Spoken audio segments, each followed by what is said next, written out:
नमस्कार दोस्तों, मेरा नाम विनोद है और द क्राइम बुक के एक और भूतिया कहानी में आप सभी का फिर से स्वागत है। आज की कहानी एक मेरे सब्सक्राइबर ने भेजी है जिसका नाम मयंक है। तो चलिए आज की इस कहानी में आगे बढ़ते हैं। मयंक एक मल्टीनेशनल कंपनी में ब्रांच मैनेजर की जॉब करता था। एक दिन मयंक को ऑफिस से घर जाने के लिए लेट हो गया था। सर्दी का मौसम होने के कारण रात भी जल्दी हो गई थी, ठंड भी बहुत शुरू हो चुकी थी। रास्ते में चलते चलते मयंक को अचानक एक आवाज़ सुनाई दी, रुक जाओ। मयंक वहीं पर ही खड़ा हो गया और पीछे मुड़कर देखा, लेकिन पीछे कोई भी नहीं था। फिर से वही आवाज़ सुनाई दी, सामने देखो। जैसे ही मयंक ने सामने देखा तो उसे जमीन पर कुछ चमकती हुई चीज दिखाई दी।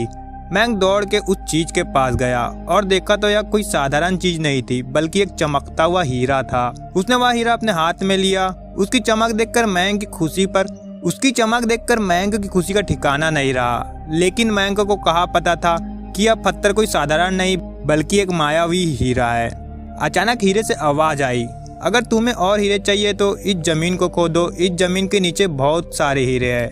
मयंक खुश हो गया। उसने उस हीरे को अपनी जेब में डाला और जमीन खोदना शुरू किया। करीबन 2 मिनट खोदकर अचानक मयंक डर के मारे चिल्लाने लगा। इसके कारण उसका संतुलन खो गया और वह जमीन पर गिर गया, क्योंकि उस गड्ढे में से हीरे मोती नहीं बल्कि किसी इंसान का कटा हुआ सर मिला।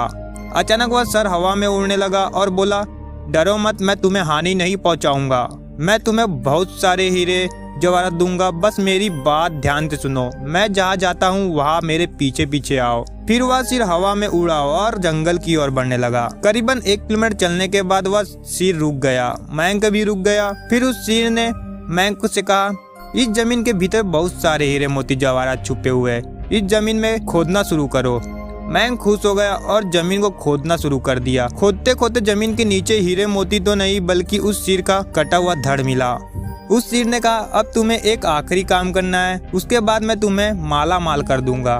तुम्हें कहीं से भी एक लोटा खून लाना होगा। मयंक ने बोला, एक लोटा खून? पर मैं एक लोटा खून कहाँ से लाऊंगा? उस सिर ने कहा, चलो मेरे साथ। वो डरावना चेहरा मयंक को साथ लेकर थोड़ी दूरी पर गया। वहाँ उसे एक इंसान जाते हुए दिखा। वह सिर बोला, उस इंसान को मारकर उसका खून ले आओ। मयंक डर गया और बोला, नहीं नहीं, यह मुझसे नहीं होगा, मैं नहीं कर सकता। अगर तुमने यह काम नहीं किया तो मैं तुम्हें बहुत बड़ी मुसीबत में डाल दूंगा, फिर तुम्हारी पूरी जिंदगी नर्क बन जाएगी।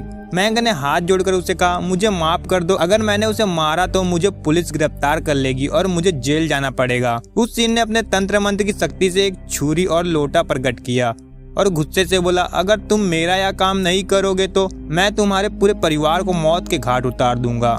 मयंक ने मजबूरी में आकर उस आदमी को मार डाला और उसका खून लेकर उस सिर के पास गया। वह सिर खून को देखकर बहुत खुश हुआ और बोला, यह खून मेरे शरीर पे डाल दो। उस सिर के कहने पर मयंक ने खून को उसके शरीर पर डाल दिया। फिर कुछ ही देर में वह कटा हुआ सर उस शरीर पे जुड़ गया। यह सब देखकर मयंक की हालत अब खराब होने लगी। वह उस भूत को देखकर काफी डर गया। जैसे ही वह भूत जिंदा हुआ तो जोर जोर से हंसने लगा और डरावनी आवाज में बोला, तुमने बहुत बड़ी गलती कर दी कि तुमने मुझे फिर से जिंदा कर दिया।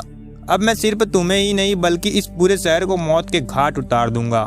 डर के मारे मयंक के मुंह से आवाज भी नहीं निकल रही थी। वह अपनी जान बचाने के लिए वहां से भागा, लेकिन उस भूत ने छलांग लगाकर मयंक को जमीन पे गिरा दिया और बोला, मुझे बहुत भूख लगी है, अब मैं तुम्हारा मांस खाऊंगा। जैसे ही वह भूत मांस खाने के लिए आगे बढ़ा कि तुरंत ही उसका सिर धड़ से अलग हो गया। मयंक समझ नहीं पाया कि आखिर यह चमत्कार हुआ कैसे। जब मयंक ने पीछे मुड़कर देखा तो एक अघोरी बाबा खड़े थे। उस अघोरी बाबा ने कहा, जब तुम उस आदमी को मारकर उसका खून ले जा रहे थे तभी मैंने देख लिया था और समझ गया कि कुछ तो बुरा होने वाला है, इसीलिए मैं तुम्हारे पीछे पीछे यहाँ तक चला आया और मैंने अपनी मंत्र शक्ति से उस भूत को फिर से मार दिया।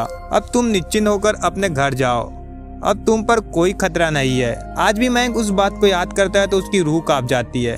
तो यह थी हमारी आज की कहानी। आपको यह कहानी कैसी लगी हमें कमेंट बॉक्स में जरूर बताएं।